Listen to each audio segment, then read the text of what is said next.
I went into the Callisto Protocol last year hopeful that, at the very least, I'd get an entertaining facsimile of 2008's Dead Space. The gameplay trailers looked promising, with set pieces, visual elements, and a soundscape clearly drawing on the game that pushed Glenn Schofield's name into popular discourse. The website and storefront pages described it as a narrative-driven, third-person survival horror, and I was psyched. Unfortunately, the Callisto Protocol has little in common with Dead Space, beyond the setting and premise. Instead, striking Distance Studios and Krafton were following an all-too-common and frustrating industry trend, trying to sell a game to one audience by highlighting its connection to an iconic IP, while actually designing it to ape what's currently popular for another audience.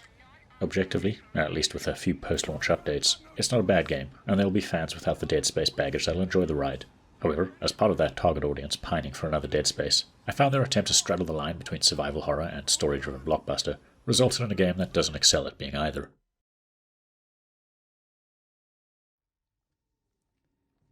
Now, I wanted to start on a positive note, as the Callisto Protocol has an interesting setting, premise, and intensely cinematic presentation. Just like the Dead Space universe, it's set in a future where humanity is expanding into space, and life on the frontier is rough. The Jovian moons are host to worker colonies, megacorporations, mining facilities, and, of course, the Black-Iron Penal Colony on Callisto.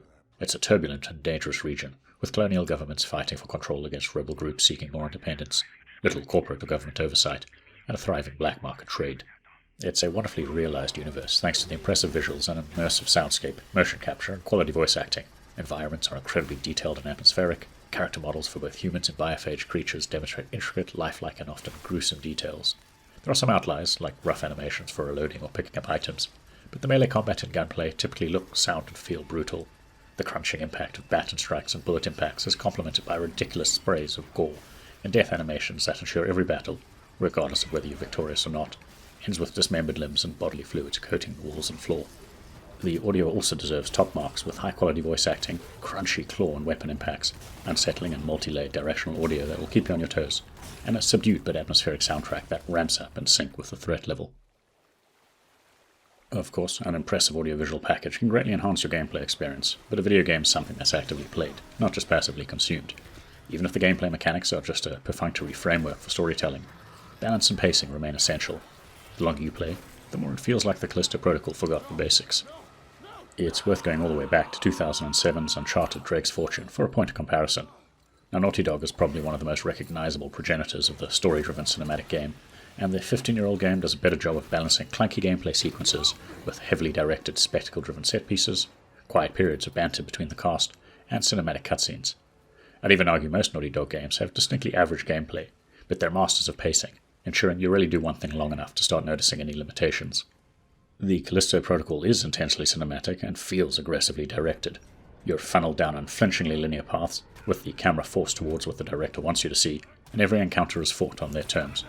Unfortunately, the balance and pacing are inconsistent. Maybe it was by design, but the degree of control feels oppressive, and makes the wide corridor approach of The Last of Us or A Plague Tale games, which I assume Striking Distance Studio was trying to emulate, feel like massive sandboxes in comparison. A tightly controlled tutorial sequence is nothing new, so when the Callisto Protocol kicked off with an exciting and brisk opening chapter, used to introduce the setting, protagonist, and supporting cast, I just assumed the subsequent chapters would open up. Instead, the training wheels stay on, and the pacing slows to a crawl. You find yourself going through the same motions for upwards of an hour per chapter, and while the narrative eventually gets going, the limited survival, combat, and puzzle elements barely evolve.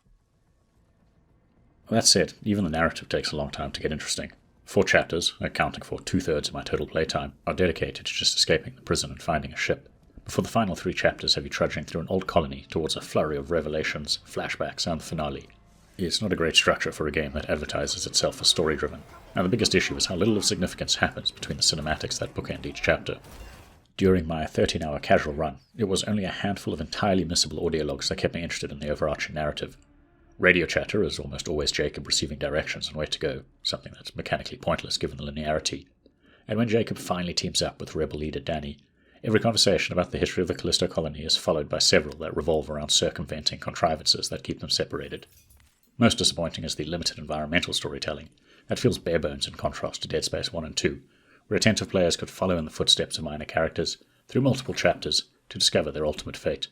In the Callisto Protocol, there are once-off events that often reference other games, and they never move beyond the basic monster closet design to generate scares. The knock-on effect is an over-reliance on lengthy cutscenes and contracted character arcs that make later interactions feel unearned. Jacob feels anguish over the death of his co-pilot and the prisoner that helps him escape, yet he shares so little meaningful time interacting with them. The prison warden pops up for cliched and laughably evil monologues, while his underling, who I initially pegged as the comic relief, returns for a distinctly Resident Evil-style finale. Danny feels like the only fleshed-out character, coming across as cold and uninterested in anyone or anything but her mission, before flashbacks reveal more about the tragedy that led her to Callisto and put her on that path. The problem is her arc is still crammed into the second half, and she's reduced to a damsel in distress during the final chapter to facilitate Jacob's redemption arc. So for all its stylish cutscenes with motion capture and quality voice work, the Callisto Protocol ultimately does a worse job of telling and pacing a story than the original Dead Space, a game in which the silent protagonist can only awkwardly gesticulate while everyone talks at them. I don't care how loose or hybridized video game genres have become, a key element of survival horror is resource scarcity and decision making. Will a detour to find ammunition or health items expend more resources than I gain? Should I use a powerful weapon to trivialize a tough encounter when I'm low on health? Or do I save it for the inevitable boss fight? If I have to backtrack to solve puzzles, which route do I expend supplies clearing out? Regardless of whether you use Dead Space as a point of reference, or go all the way back to 1996's Resident Evil, there are some fundamentals that just never change. That said, I'll start on a positive note again, as I actually enjoyed the Callisto Protocol's melee mechanics, and it was always fun to bob and weave around enemies before bludgeoning them with a shock baton. Firearms and your grip ability, think telekinesis from Dead Space, feel like support tools in comparison. Firearms are primarily used for quick-shot dismemberments after a 3-hit melee combo, or to detonate environmental hazards and explode enemies from afar. The slowly recharging grip glove can fling enemies into hazards, or fling hazards at enemies. Honestly, if the Callisto Protocol had been marketed as a cinematic action adventure with horror elements, I'd have been more forgiving, even if the combat encounters failed to meaningfully evolve. The problem is the extreme linearity, melee combat, and an abysmal checkpointing system undermine the core survival horror tenets. There are, of course, excellent linear survival horror games you can point to, such as Dead Space 2, The Last of Us, and A Plague Tale, but their wide corridor approach feels akin to interconnected mini sandbox environments, and some even offer hubs with either multi-part or optional objectives. I can remember maybe 3 substantial side paths in the Callisto Protocol with interesting audio logs at the end, and maybe a half-dozen fuse hunts that had me backtrack through 2 or 3 rooms at most. The rest of the experience, it felt like I was on autopilot, pushed forward through narrow tunnels, caves, and an absurd number of crawl spaces, battling against small groups of biophage creatures, and surviving rare set-piece moments before hitting that end-of-chapter cinematic. Although it's desirable to stomp on corpses and crates for ammunition, healing items, crafting blueprints, and scrap for upgrades, the cramped environments and powerful melee system made these elements feel superfluous at times. Sure, a shotgun might be good for kneecapping charging creatures, and there are exploding and spitter-type enemies best dealt with at range, but a selection of grounded firearms all feel broadly interchangeable, and a lack of ammunition never means failure. And it's not as though you have the opportunity to backtrack and find more supplies anyway. Other designs that water down the survival horror elements include the melee and quickshot combo that works just as well with the first revolver you pick up as it does with a late-game burst rifle, upgrades for weapons that offer incremental boosts but rarely affect your tactics, the fact you're simply given a new suit of armor with more health and twice the inventory space at the halfway point, and healing syringes that are slow to the point of useless in combat. The Callisto Protocol wants to ensure you're always pushing forward, irrespective of your loadout and your inventory. Now, I don't want to give the impression survival in the Callisto Protocol is easy. To offset Jacob's melee prowess, enemies hit hard and gang up on you, even on the easiest difficulty. The biggest biophage creatures that function as bosses even have one-hit kill attacks. Well, several mutate into faster forms if not killed quickly. The final boss is also a great example of lazy design, a lumbering monstrosity that constantly chases you down in a small space, accompanied by waves of exploder enemies that, if they succeed in knocking you to the floor, guarantee the boss has time to walk up and insta-kill you. It's perhaps the only time firearms felt essential. But wait, you might think, the Callisto Protocol is linear and has checkpoints. You'd be right, and some stretches of the game play out without issue. But their implementation is inconsistent, and once again, it's another design that undermines the survival horror elements. Firstly, and despite the apparent ability to save between encounter phases and preserve all dropped items in the world, most checkpoints are placed before lengthy transition zones, so you can mindlessly repeat them to get back to the combat arena you died in. Secondly, it rarely checkpoints when you return from a side path, forcing you to repeat that excursion for any resources and collectibles if you die before the next checkpoint on the critical path.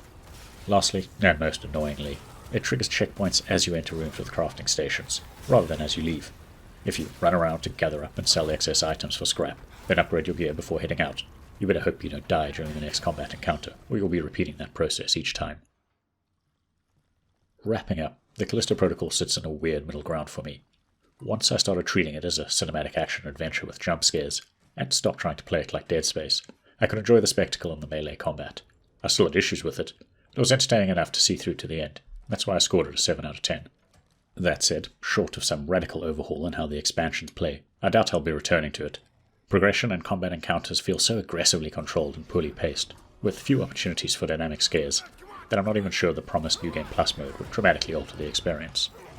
As a story-driven cinematic game, the balance between gameplay, set pieces, and storytelling sequences is inconsistent. As a survival horror game, the linear structure that always pushes you forward, the powerful melee system with no resource constraints, and the often awful checkpointing ensure these elements feel superficial at best. By attempting to straddle the line between survival horror and story-driven blockbuster, well, being less than honest about marketing, I feel fans of either genre are going to find the end product underwhelming in comparison to its more focused peers.